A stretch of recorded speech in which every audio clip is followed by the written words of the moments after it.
Lokal. Nangisayang ka ti Philippine 77th Infantry Battalion iti West Philippine Sea, iti gallery exhibit, iti kalman iti Mariano Marcos State University, College of Aquatic Sciences and Applied Technology Library.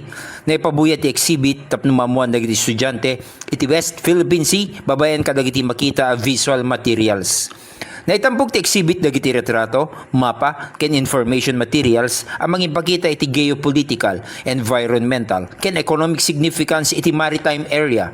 Inadal dagiti estudyante ti exhibit tapno maddanda ti nalawag apan nakaawat kadagiti issue ang mainaig iti maritime sovereignty, marine resources, ken national security.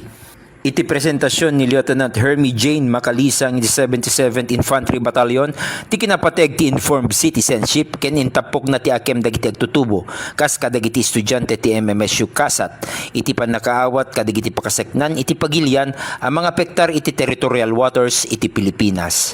Ti aktibidad ket mangsuporta iti Succeed agenda ni MMSU President Dr. Virgilio Julius Manzano Jr.